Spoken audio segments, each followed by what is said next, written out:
Pemirsa, aksi buang sampah di depan kantor pejabat kembali terjadi lagi.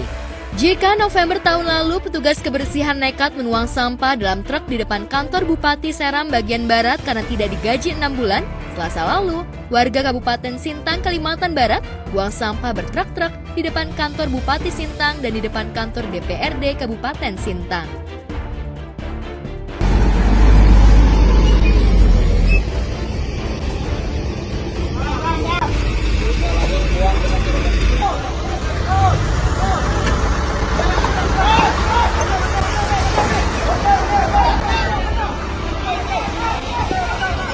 Sama sekali belum ada solusi dari pemerintah. Bentuk hari ini kami lakukan pembuangan sampah ke kantor bupati ini sebagai bentuk protes kami terhadap pemerintah daerah kabupaten supaya sampah yang ada di Kabupaten Sintang ini segera ditangani dengan cepat. Jadi kalau ini tidak ditanggapi, kami juga besok pagi kami angkut paling tidak 5-6 buah sampah yang ada di Sintang kan kami angkut semua, kan kami tumpuk. Aksi itu bermula dari kegeraman warga Sintang lantaran di setiap sudut banyak sampah berserakan yang tidak ditindaklanjuti oleh pemerintah setempat. Tak mau kota Kabupaten Sintang menjadi kota sampah, warga sekitar pun kompak melakukan aksi yang membuat aparat setempat malu dan kewalahan. Pemerintah lempar tanggung jawab, mengatakan bahwa masyarakat tidak membuang sampah pada tempatnya, tidak taat cara membuang sampah. Faktanya, sejak 2021, TPS yang ada itu ditutup warga karena tidak diurus, sampah menumpuk di mana-mana, pencemaran di mana-mana. Bukannya mencontohkan hal baik, aparat Bupati dan DPRD Sintang justru tak memberi teladan kepada warganya. Walhasil mereka menuai badai dari angin yang mereka tebar. Sebagian warganet pun setuju dengan tindakan warga Sintang agar memberikan efek jera kepada aparat yang gabut tanpa memberikan kontribusi kepada masyarakat. Jadi kalau menurut saya, bupati, anggota dewan, maaf, mereka bukan raja, mereka itu pelayan rakyat, digaji sama rakyat, sudah seharusnya tugasnya melindungi, mengayomi rakyatnya. Sebenarnya ini kayak akumulasi ya, masalah-masalah akumulasi, dan ini bukan masalah baru tentang sampah, dan ini udah disuarakan dari tahunan, bahkan ada kelompok swaka masyarakat yang membersihkan sampah dari satu pulau ke pulau yang lain dan sebagainya. Sebenarnya kan itu sindiran ya untuk pemerintah gitu, kayak ayo dong ngapain dong gitu. Tapi again, pemerintah juga nggak bisa jalan sendiri.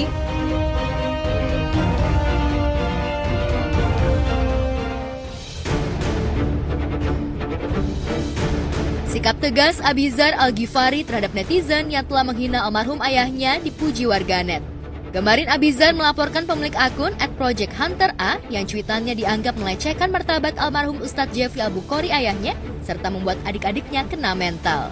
Gara-gara netizen membandingkan kematian Dali Wasing atau Papa Dali, suami Jennifer Koppen yang meninggal karena kecelakaan tunggal saat menunggangi moge seperti halnya UJ, tiba-tiba akun @projecthunter menyebut anak-anak UJ tumbuh tanpa ayah atau fatherless. Parahnya lagi setelah menulis kalimat, "Kalau saya jadi anaknya sih bakal dendam kesumat sampai gede." Akun @projecthunter menyerang almarhum UJ dengan kata-kata yang lebih kasar. Kita datang ke Polda ini buat bikin laporan ya Bang ya. Bikin laporan terkait yang di Instagram itu yang lagi rame dengan akun Twitter bernama Project Hunter. Untuk melaporkan dan lebih dalam lagi untuk orang tersebut, karena yang kita inginkan adalah semua ini berjalan baik aja dan orang tersebut bertemu dengan kita. Kita serahin semua lagi ke pihak kepolisian, biar pihak kepolisian yang menyelesaikan. Cuitan akun @projecthunter itu tak cuma tidak patut dilontarkan kepada ustadz karismatik yang sampai saat ini masih memiliki ribuan jamaah fanatik, tapi juga menyinggung harga diri keluarga besar UJ. Sebagian jamaah UJ pun mendesak agar Abizar memberikan efek jera kepada pemilik akun @projecthunter itu. Tak heran meski pemilik akun itu sudah meminta maaf kepada Abizar, anak kedua almarhum UJ dan Umi Pipit Dian Irawati itu tetap ingin bertemu langsung di kantor polisi dengan pihak yang telah menghina sikap ayahnya semasa hidup itu. sebenarnya bukan belum puas ya, gimana ya, permintaan maaf cuma dari sosial media menurut gue tuh kayak kurang etis aja sih. Lu udah bisa ngata-ngatain orang, ngolok-ngolok orang dengan mengolok-olok keluarga, tapi lu nggak berminta maaf secara langsung, menurut gue nggak etis aja gitu. Nah, jadi makanya gue lakukan ini ya biar kita bisa ketemu. Tantangan Abizar untuk bertemu secara langsung ditolak mentah-mentah oleh pemilik akun @projecthunter itu. Yang membuat Abizar dan warganet auto berang setelah menghina almarhum UJ, akun Project Hunter terang-terangan mengaku dirinya pengecut. Untuk ajakan ke Jakarta, jujur saya tidak bisa menyanggupi karena selain pengecut, saya juga tidak ingin ibu dan adik saya terkena masalah karena kebodohan saya. Jawaban akun Project Hunter membuat Abizar semakin berang. Pasalnya, ia dengan mudahnya mengaku pengecut dan seolah ingin memanfaatkan kondisi ibu dan adiknya untuk mendapatkan simpati dari Abizar.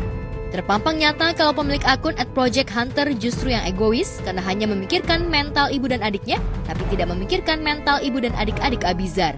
Saat ini, Ayla Azura mogok sekolah lantaran takut diejek teman-temannya. Sebenarnya gini ya, mungkin dari kemarin gue akhirnya udah coba untuk melupakan kasus itulah, masalah itu, karena menurut gue kayak ya udahlah mau gimana juga gitu loh. Tapi karena gue denger dari bude gue sendiri kalau ternyata adik gue Ayla itu dia sampai ya mentalnya kena lah, mungkin sampai nangis, nggak nangis harian, ya nggak bisa tidur, nggak makan, sampai nggak mau sekolah juga. Dan itu menurut gue cukup mengganggu gue karena akhirnya mengganggu kedamaian di rumah. Perlahan demi perlahan pun kita juga akan mempelajari gitu loh. Misalnya kita juga mencari cara apa aja yang gimana caranya biar kita bisa ngebalikin ya secara psikolognya adik dari pihak tersebut. Lalu benarkah jika laporannya sudah naik ke tingkat sidik dan pemilik akun @projecthunter sudah dijadikan sebagai tersangka? Abizar berharap polisi melakukan penjemputan paksa. Ya, itu mungkin hak kepolisian ya. Kita belum punya hak untuk ngomong. Ntar kita lihat dari pihak kepolisian.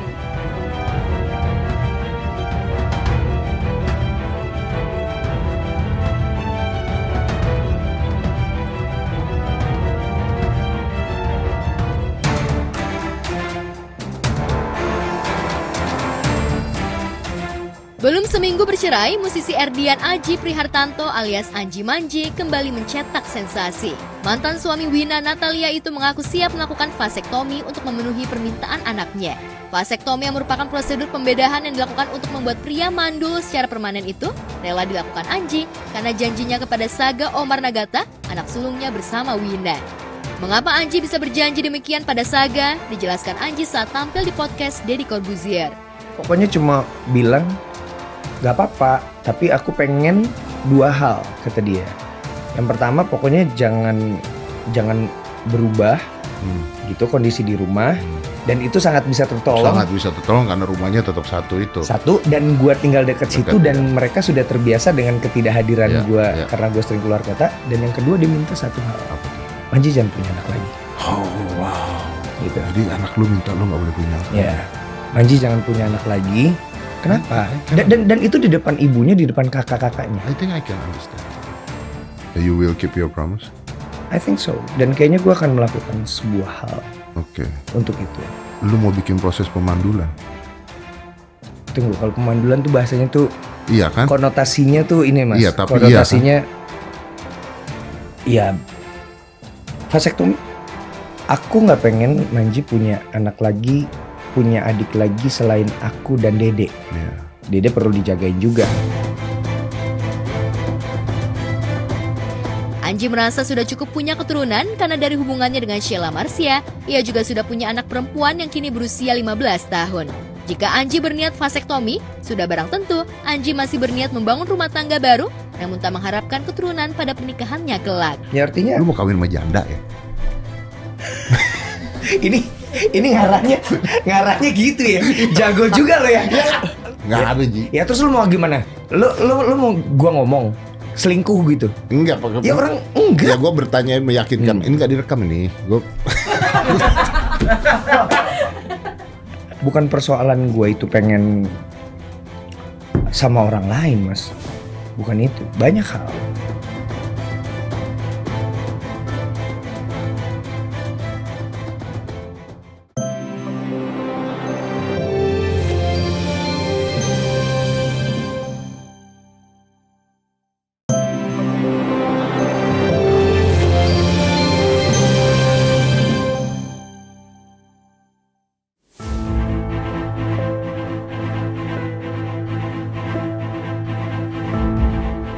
Di tempat terpisah, para pelajar yang berada di dua desa yakni Desa Neglasari dan Bantar Panjang, Kecamatan Lengkong, Kabupaten Sukabumi, Jawa Barat, viral di jejaring maya lantaran harus bertaruh nyawa menyeberangi Sungai Cikaso dengan cara bergelantungan di jembatan gantung yang hampir putus untuk bisa sampai ke sekolah mereka. Musabab jembatan ini rusak lantaran disapu banjir bandang beberapa bulan lalu dan hingga kini belum diperbaiki. Meski kondisinya sudah sangat memprihatinkan dan bahkan tak layak untuk dipergunakan, jembatan tetap menjadi akses utama bagi warga yang ingin menyeberang dari Desa Neglasari ke Bantar Panjang maupun sebaliknya demi menghemat waktu.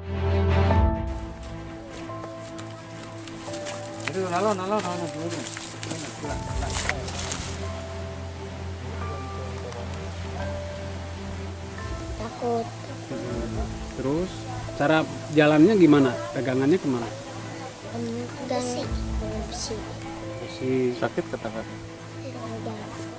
Murid saya banyak sekali, selain murid saya juga banyak anak didik yang lain yang menggunakan akses ini dari mulai PAUD, Madrasah Diniyah Takmiliyah Awaliyah, SMK, SMA, Aliyah, MTS, SMP. Itu tuh bahaya banget loh, itu mempertaruhkan nyawa. Itu sebayangin nggak ya kalau keluarga kita sendiri seperti itu atau anak kita sendiri seperti itu kan kasihan. Cari alternatif jalan lain yang tidak bahaya seperti itu. Oke lah mungkin lebih jauh, tapi kan keselamatan nyawa lebih penting loh daripada kita harus melewati jembatan yang rusak itu.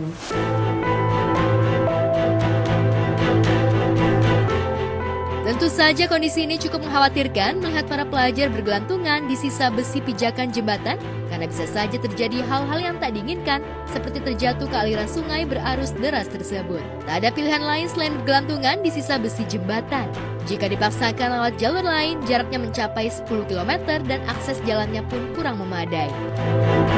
Iya betul, akses ini sangat dibutuhkan sekali oleh warga. Perasaan saya untuk melewati jalan ini hati berdebar-debar, juga tidak tenang ya, tidak tenangnya takut saya nyemplung atau anak saya itu takut ke bawah, takut terjadi sesuatu aja.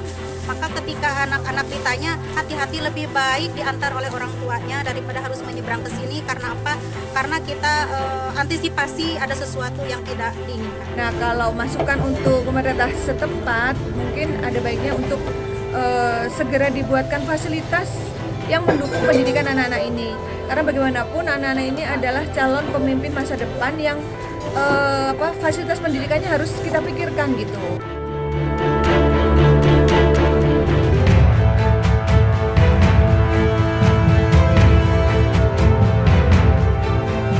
Di lain peristiwa, Aditya Zoni lewat tim kuasa hukumnya masih terus mengupayakan hak asuh atas anak dari pernikahannya dengan Yasmin Oi. Adit akhirnya secara resmi memasukkan gugatan rekonvensi terhadap Yasmin untuk memperjuangkan hak asuh anak. Lantas benarkah sebelum mengajukan rekonvensi, pihak Adit telah melakukan komunikasi terhadap kubu Yasmin?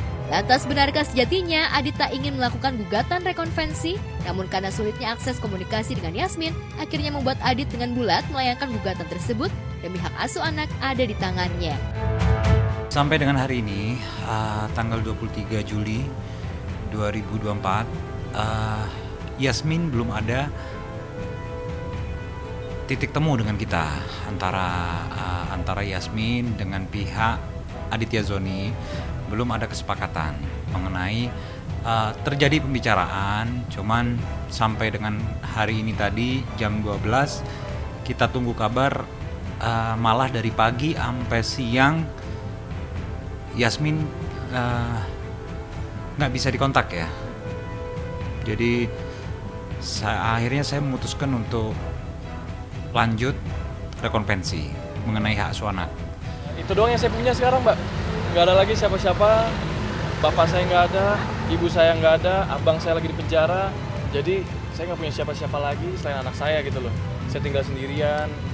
Jadi ya saya berharap sekali saya bisa mendapatkan Zen supaya seenggaknya hidup saya berwarna lagi gitu. Pokoknya yang terbaik aja, dan kayak aku bilang juga kemarin, aku sama sekali tidak membatasin dia buat ketemu anak gitu. Kalau mau ketemu aku juga nggak masalah, karena kita hubungannya baik-baik aja.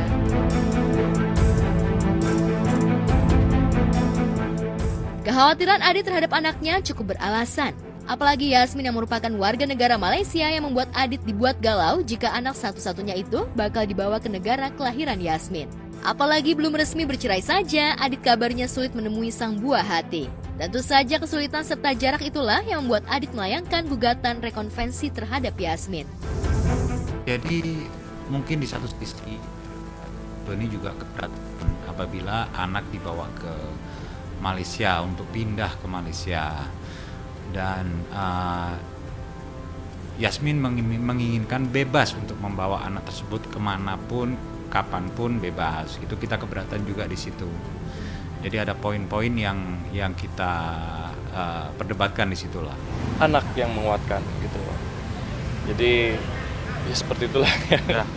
Kehidupan yang kita jalanin nggak selamanya enak gitu. Kadang-kadang ada di bawah, kadang-kadang ada di atas gitu loh. Mudah-mudahan ya harapan ya anak ya Bang ya. Insya Allah mudah-mudahan kita akan.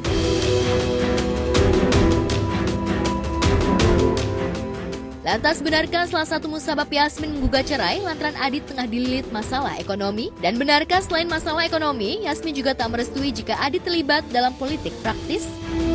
Kayak aku bilang ya dari kemarin ya, aku juga gak bisa bagi statement soal itu karena itu pasti bakal menjelekkan dan aku tidak mau hal itu terjadi gitu. Kita emang udah sering cekcokan gitu kan, dan itu sangat-sangat gak sehat ya dalam rumah tangga dan untuk anak juga. Jadi daripada kita cekcokan kayak gitu sampai anak kita lihat kita berantem terus, itu mending ya udah kita pisah. Kita berbeda. Jadi untuk meneruskan kayaknya akan berat di kemudian hari gitu loh. Jadi alangkah baiknya lebih cepat untuk ambil keputusan seperti ini.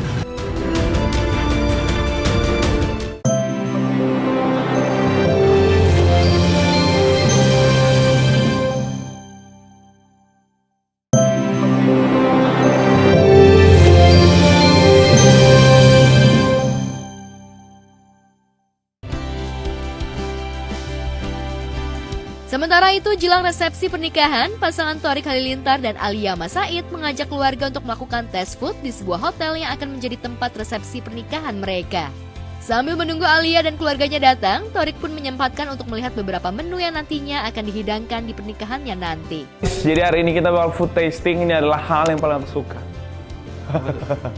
Food tasting. We get to eat beberapa food di sini.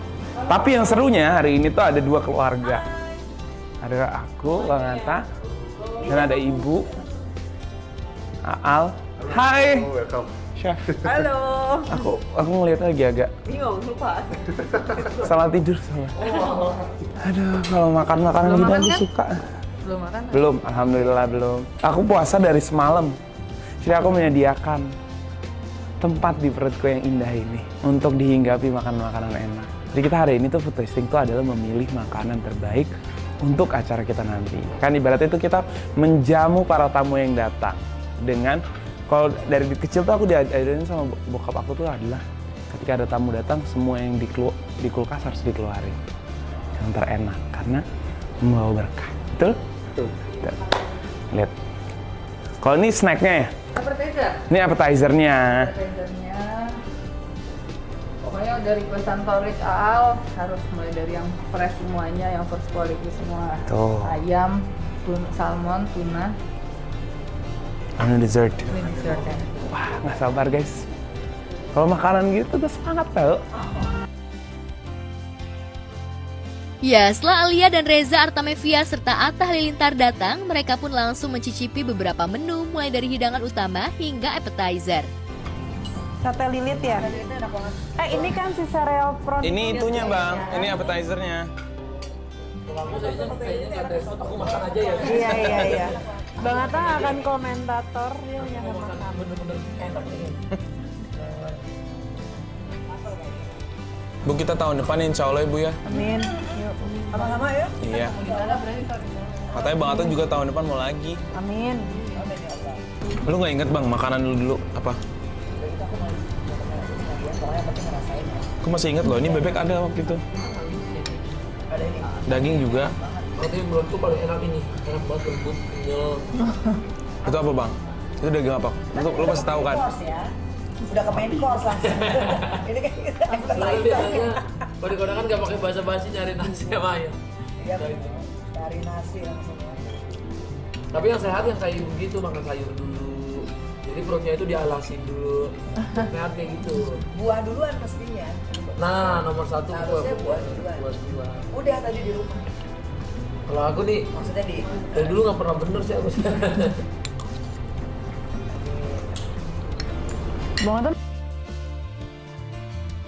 Sambil menikmati beberapa menu, mereka pun terlihat berbincang-bincang hangat. Keharmonisan dua keluarga ini begitu terasa. Brokoli gimana brokoli? Suka. Wok fried, brown. Aku suka.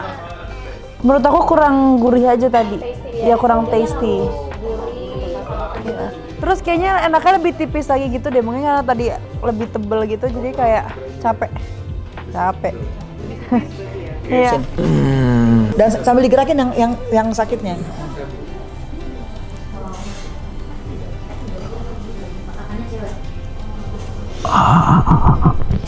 Digerakin terus ini sambil yang sakit di situnya. Ibu nggak mau buka klinik, Bu?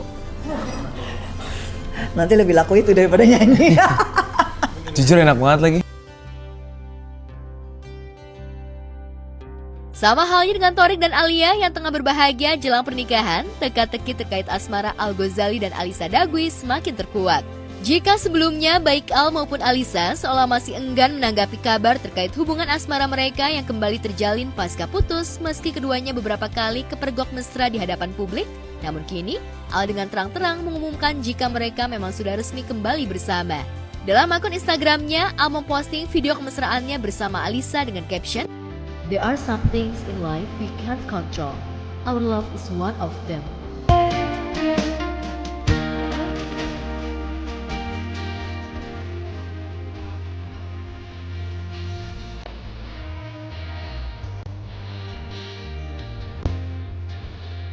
Yay, date night with Star. Siapa nih? Siapa tuh? Hah? Siapa nih? Ada siapa yang tahu? Ya udah ya. Oke. Postingan Al rupanya menuai beragam komentar dari warganet. Para fans Al dan Alisa seolah begitu senang jika idolanya kembali bersama dan berharap jika hubungan Al dan Alisa akan berakhir di pelaminan. Seperti yang diungkap Al, jika tak ada yang bisa dikontrol oleh manusia, termasuk cinta kita adalah salah satunya. Ya, cinta Al terhadap Alisa seolah tak pernah surut meski hubungan mereka sudah kandas beberapa tahun silam. Meski Al sempat mencoba mencari pengganti Alisa, bahkan putra sulung Ahmad Dhani dan Maya Estianty ini sempat dikabarkan dekat dengan Laura Moon, namun tetap saja bagi Al, orang lama adalah pemenangnya. Lantas benarkah Alisa merupakan jawaban dari doa-doanya selama ini? Kalau setia kadang bentar pacaran nih. Setia sih, aku tuh pacaran rata-rata lama sih, kayak paling cepet tuh setahun setengah kan. Kisah asmara Al dan Alisa memang sempat membuat baper netizen. Hubungan keduanya pun memang tak berjalan mulus. Beberapa kali Al dan Alisa sempat memilih berpisah, namun tak lama berselang keduanya kembali bersama. Lantas akankah kali ini cinta Al dan Alisa akan berakhir di pelaminan? Bunda suruh istiqoroh dulu nak, supaya bener nggak ini jodohnya ya gitu kan. Udah dijawab sama Allah, ya udah yang terbaik. Tipenya yang penting penyayang, pengertian, terus nggak bikin repot, nggak repot-repotin, nggak ngorok-ngorokin, dan apa adanya aja. Aku sih emang goalsnya tuh kayak pengen punya anak cepet aja sih. Kayak aku, ayah kan juga ber-25 juga, jadi misalkan ayahku, aku kita anak umur 10 tahun masih bisa main bareng. Goalsnya 25, cuman yang lain biar Tuhan yang atur.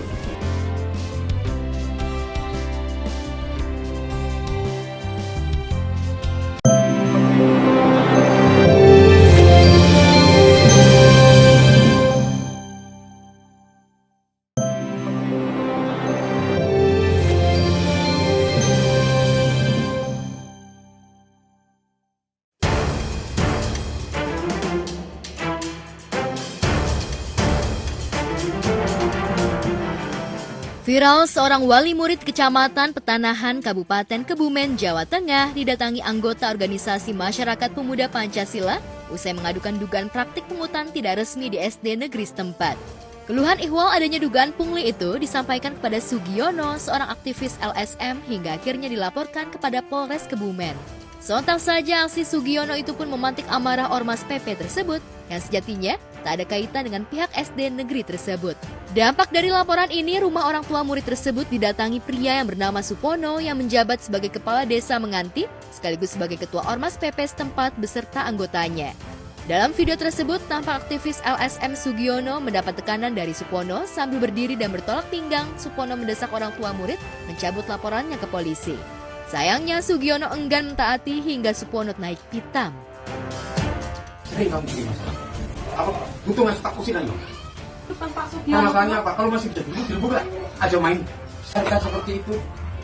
Kalau masih bisa dirembuk. Dan saya sampai kapanpun tidak akan mencabut laporan itu. Oke, itu. Ya, oke. Kalau nggak mau cabut. Ya, saya akan mencabut. Oke. Nanti besok pagi kamu harus keluar dari Menganti. Karena kamu sudah bikin kisruh. Jenengan mau backup sekolahan atau gimana? Ya, saya bilang sekolahan. Jenengan backup sekolahan. Ya. Siapa namanya jenengan? Nih, nama saya. Oh, Supon. Menurut saya ini harus diselidiki dulu. Apakah benar-benar yang mengintimidasi ini adalah orang dari kelompok ormas tertentu atau memang hanya oknum yang mengatasnamakan ormas.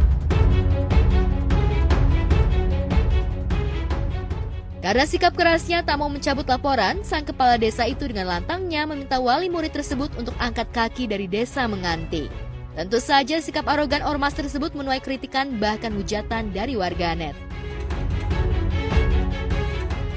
Ya, pungli kita meresahkan nggak sih? Kalau misalkan ada yang sampai speak up gara-gara pungli, menurut saya dia harus dikasih sorotan deh, supaya tidak terjadi pungli-pungli lainnya.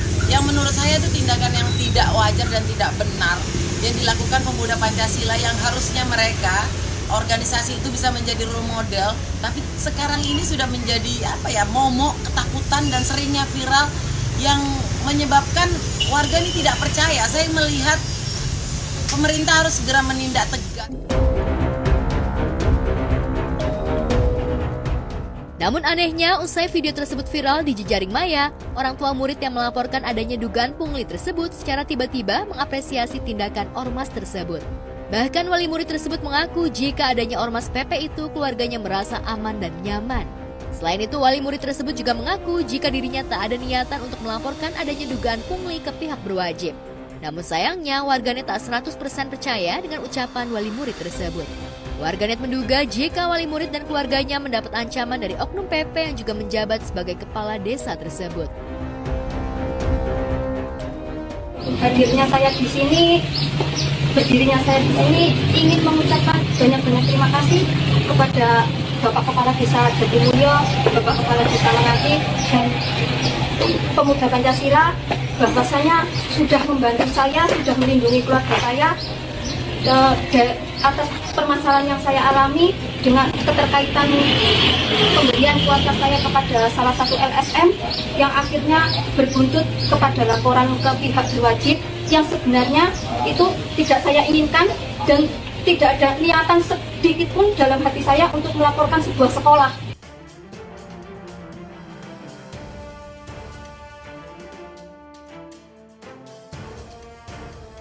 Di tempat terpisah, sidang perdana perceraian antara Kimberly Ryder dan Edward Akbar di Pengadilan Agama Jakarta Pusat dengan agenda mediasi berhasil dihelat.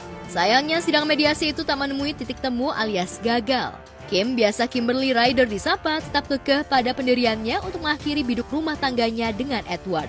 Lantas benarkah penolakan Kim tersebut lantaran Edward sudah menalaknya sebanyak 3 kali? Sebenarnya itu sudah talak 3 ya dari Edward, jadi memang sudah tidak bisa rujuk lagi. Tapi balik lagi tergantung dengan keputusan hakim nantinya. Terus jadi next mediasi itu tinggal ngomongin tentang anak bagaimana ke depannya. Ini disayangkan, saya kaget tiba-tiba ada gugatan ini. Kantor yang lain-lain, karena di laporan tanggung jawab saya gitu. Jadi saya minta bahwa tolong diberitakan dengan baik yang jujur. Itu aja sih. Itu aja sih. Karena kasihan anak-anak. Ya makanya apa ya? Sebagai laki-laki harus menjaga apa yang diomongin, ya menjaga lisan. Dan memang harus dipertanggungjawabkan aja yang sudah diomongin. Meski sudah 3 kali melayangkan talakim, namun Edward tak ingin pisah dari wanita yang telah memberinya 2 orang anak tersebut. Apalagi kabar burung yang selama ini berseliweran jika Edward telah bermain api dengan wanita idaman lain seperti yang dituduhkan oleh mertuanya Irvina Zainal di sosial media. Lantas seperti apa tanggapan Edward soal dugaan isu tersebut? Yang saya sampaikan sebelumnya bahwa niatan saya rujuk demi anak-anak. Saya akan stick sama itu untuk Raiden Starlight Akbar dan Aisyah Munayat Akbar. Karena sejatinya ini untuk tumbuh kembang mereka. Dan bismillah.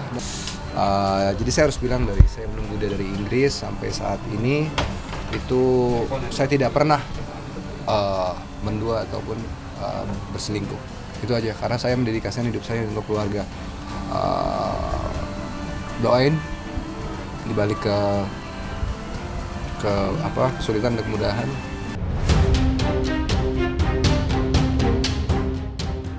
Belum usai soal perceraian, Edward juga dilaporkan Kim terkait dugaan penggelapan kendaraan roda 4. Lantas seperti apa tanggapan Edward ihwal laporan tersebut?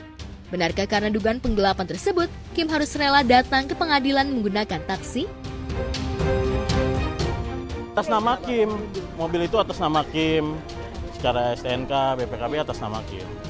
Gitu. Sekarang mobilnya nggak ada nih, lihat sendiri, kemana-mana Kim tidak membawa mobil. Itu masih dalam proses, jadi kita juga belum bisa komentar gimana-gimana juga sih. Dan saya menyatakan, ini pernyataan yang paling penting ya, saya juga banyak kehilangan dengan gugatan yang lain itu ada, ya tahu sendirilah ya.